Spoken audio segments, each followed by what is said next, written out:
جو خاتون اپنے بچے کا دودھ چھڑانا چاہتی ہے، اور یہ اس لیے چھڑانا ضروری ہو جاتا ہے کہ بسا اوقات بچہ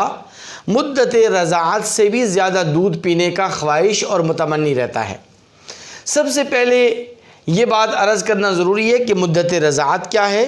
اور پھر اس کے بعد میں آپ کے سامنے ایک وظیفہ عرض کروں گا کہ اس وظیفے کا اگر اہتمام کیا جائے تو انشاءاللہ العزیز مدت رضاعت ختم ہونے کے بعد بچہ یا بچی، یہ شیرخوار بچہ ہو یا بچی ہو، یہ انشاءاللہ العزیز دودھ اس کا چھڑانا آسان اور سہل ہو جائے گا، اور دودھ پینا بچہ اور بچی چھوڑ دے گا۔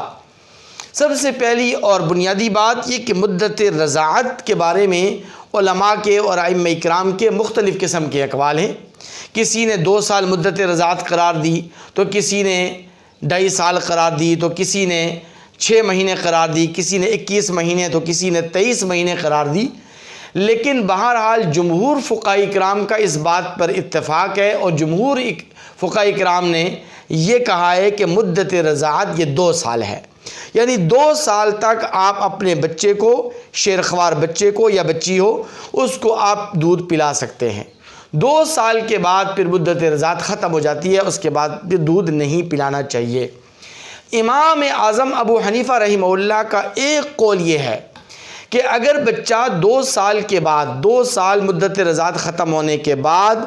اگر بچہ کمزور ہے اور بچہ دودھ کے علاوہ کوئی اور غذا نہیں کھاتا، تو پھر اس کے لیے مزید 6 مہینے کی گنجائش موجود ہے، یعنی 2.5 سال تک آپ اپنے بچے یا بچی کو دودھ پلا سکتے ہیں۔ البتہ امام اعظم ابو حنیفہ رحمہ اللہ اس مدت رضاعت جو 2 سال ہے اس پر جمہور کے ساتھ ہیں کہ 2 سال کے بعد مدت رضاعت کے بعد حرمت رضاعت ثابت نہیں ہوتی۔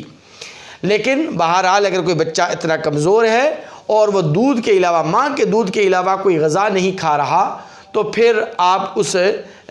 بچے کو مزید 6 مہینے تک بھی دودھ پلا سکتے ہیں۔ اب سب سے اہم بات جو آپ کے سامنے عرض کرنی ہے کہ 2 سال کے بعد اگر بچہ دودھ نہیں چھوڑ رہا،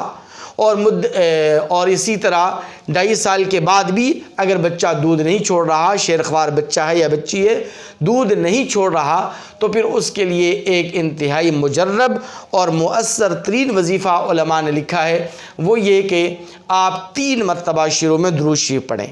پورا درود شریف جو نماز والا درود شریف ہے، 3 مرتبہ آپ درود شریف پڑھیں،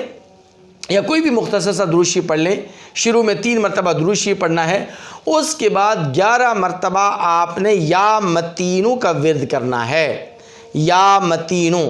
آپ نے 11 مرتبہ پڑھنا ہے، اور یہ عمل کرنے کے بعد، یہ وظیفہ کرنے کے بعد پھر آپ اس شیرخوار بچے پر بھی دم کریں، اور جس ماں کا وہ دودھ پی رہا ہے تو اس ماں کی چھاتیوں کے اوپر بھی آپ یہی دم کریں، یہی وظیفہ آپ پڑھیں کہ شروع میں 3 مرتبہ درود شریف اور پھر 11 مرتبہ یا متینو پڑھیں، اور متینو پڑھ کر دم کریں۔ انشاءاللہ ثم انشاءاللہ بچہ دودھ بآسانی چھوڑ دے گا۔